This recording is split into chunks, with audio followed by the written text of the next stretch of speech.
Good morning বন্ধুরা, কেমন আছো সবাই? আশা করি সবাই খুব ভালো আছো, আমিও ভালো আছি। আমার এক আকাশ স্বপ্ন চ্যানেলে তোমাদেরকে অনেক স্বাগত আর ভালোবাসা জানিয়ে আজকের ভিডিওটা শুরু করছি। আজকে হলো শুক্রবার আর এখন বাজে সকাল 10:30। তো দেখতেই পারলে যে আমরা সবে মাত্র ব্রেকফাস্ট শেষ করলাম। আসলে কি বলো তো, আজকে না একটু দেরি হয়ে গেছে, কিন্তু তা বলে যে দেরি করে ঘুম থেকে উঠেছি তা কিন্তু নয়। আমি কিন্তু 5:30টার সময় ঘুম থেকে উঠে গেছি, কিন্তু তারপরেও জানি না কেন আজকে আসলে শরীরটা খুব একটা সাথ দিচ্ছে না। হাত পাগুলো মনে হচ্ছে কি অবশ লাগছে, ঠিকঠাক যে গতিতে আমি চলি সেই গতিতে আজকে চলতে পারছি না। তবে প্রত্যেক দিন যে একই রকম শরীর চলবে বা একই গতিতে চলবে এটা ভাবাটাও কিন্তু ভুল। এক এক দিন এরকম হয়ে যায়, দেখবে যে মনে হয় যেন কর্ম করতে খুব একটা ইচ্ছে করছে না, শরীরটা সেভাবে ভালো লাগছে না। তো আজকে হচ্ছে আমার সেই অবস্থা হয়েছে। আর 2 দিন ধরে কী হারে গরমটাও বেড়েছে, তাই না বলো? আর দেখবে গরমকালে না প্রচুর পরিমাণে যখন ঘাম বের হয় না, তখন শরীরটা কিন্তু অনেক বেশি দুর্বল হয়ে যায় আর এনার্জি প্রচুর পরিমাণে লস হতে থাকে। তো আমার মনে হয় আজকে সেই রকমই কিছু হচ্ছে। কিন্তু গরম পড়ুক বা শরীরের সমস্যা হোক, সংসারের কাজ তো করতেই হবে, সেটা তো আর বাদ দেওয়া যাবে না। তো যাই হোক, আমার রান্নাঘর পরিষ্কার করা একদম কমপ্লিট হয়ে গেল। এবার না একটুখানি বসবো, অল্প বসে তারপরে আবার কাজ শুরু করব। তো এই যে এখন এখানে একটু বসলাম, রিশানকেও একটু জল দিলাম আর আমিও একটু জল খেলাম। আর কাজ করতে করতে জলটা কেন খেয়ে নিলাম বলো তো? এই যে এখানে আসার জন্য। কারণ ছাদে যে পরিমাণ রোদ উঠেছে, এখন এই যে জামা কাপড় মেলতে মেলতে আমার যে শরীরের কতটা জল শুকিয়ে যাবে তার কোনো হিসাব নেই।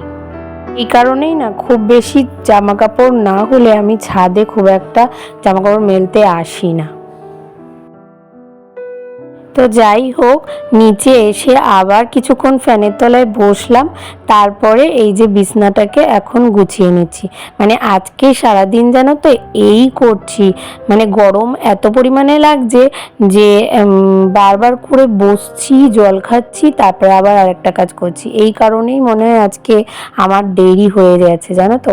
আর তারপরে ওই জামাটা পরে এত গরম লাগেছে, জামাটাকে আগে একটুখানি চেঞ্জ করে নিলাম, নিয়ে তারপরে এদিকে বিছনাটা পরিষ্কার করে রিশানকে স্নান করিয়ে একটুখানি পড়তে বসিয়ে দিয়েছি। তোকে লিখতে দিয়ে না আমি আবার একটা কাজ করব।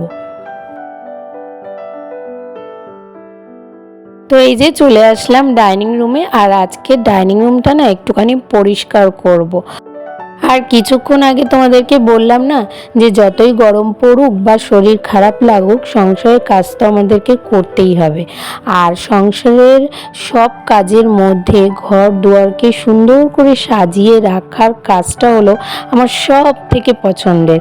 তো অন্যান্য কাজ যখন আমাকে ওই শরীর খারাপ নিয়ে করতেই হচ্ছে, তাহলে আমি আমার পছন্দের কাজটা কেন বাদ রাখবো, তাই না বলো?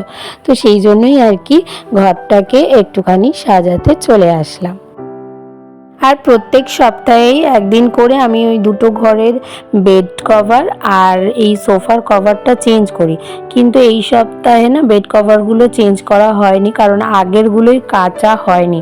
এই বৃষ্টি বৃষ্টি করে পড়েই রয়েছে, এই জন্য আজকে সোফার কভারটা পাল্টে দিলাম, পরের সপ্তাহে ওই বেড কভারগুলো পাল্টিয়ে দেবো। আর তারপরে চলে আসলাম ফ্রিজটার ওপরটা পরিষ্কার করতে। দেখেছো কি হারে ধুলো পড়েছে? খুব বেশি দিন কিন্তু হয়নি আমরা ফ্রিজটা কিনেছি, এই পয়লা বৈশাখের সময় ফ্রিজটা আমরা নতুন এনেছি। আসলে কি বলতো, আগে যেহেতু আমাদের ছোট ফ্রিজ ছিল, তার জন্য আমার যতগুলো ফ্রিজের কভার আছে সব কটা কভারই না এখানে ছোট পড়ছে। তো সেই জন্য আমি দেখতেই পারলে যে আগের একটা কভার পেতে রেখে দিয়েছিলাম। আর আগের ফ্রিজটা ছোট হওয়ার কারণে নিচু ছিল, তো তো দেখতে পারতাম, নোংরা হলে পরিষ্কার করে দিতে পারতাম। কিন্তু এখন যেহেতু অনেকটা উঁচুতে, তো দেখাও হয় না, চোখেও পড়ে না, আর পরিষ্কার ওই জন্য করা হয় না। তো ওই জন্য এতটা ধুলো পড়ে গেছে। তবে এই ফ্রিজের সাইজ মতো কভার আমি এখনও পর্যন্ত পাইনি। তার জন্য ঘরে একটা টাওয়াল ছিল, অনেক কিছুই লাগিয়ে দেখলাম যে হচ্ছে না। তারপরে দেখলাম এই টাওয়ালটাই একদম সাইজ মতো হচ্ছে, বরং একটু বড়ই হচ্ছে। তো এই কারণে এটাই এখন আপাতত লাগিয়ে রাখলাম। পরে যদি আমি এর সাইজে কভার পাই তাহলে অবশ্যই কিনে লাগিয়ে দেবো। আর তারপরে চলে আসলাম ডাইনিং টেবিলের কভারটাকে চেঞ্জ করতে। তো সব কিছু নামিয়ে এটাকে ভালো করে আগে মুছে নিচ্ছি। আর এদিকে রিশানকে দেখো, ও আমাকে আর কোনো কাজে হেল্প করতে পারুক না পারুক, আমাকে ঘর দুয়ার পরিষ্কার করতে দেখলেই বলবে কি যে আমি মামাম তোমাকে হেল্প করে দিচ্ছি, অথচ নিজের খেলনাপত্র দিয়ে সারা দিন ঘর অগোছালো করে রেখে দেয়। আর সেগুলোকে আমাকে সারা দিন ধরে পরিষ্কার করতে হয়। আর এই যে টেবিলে রানারটা দেখছো, এটা না বালিশের কভার দিয়ে আমি নিজের হাতে বানিয়েছি। তো এই রকম ধরনের রানার আমি কিভাবে বানাই সেটা যদি তোমরা দেখতে চাও তাহলে আমাকে কমেন্ট করে জানিও, আমি অবশ্যই তোমাদের সাথে শেয়ার করব।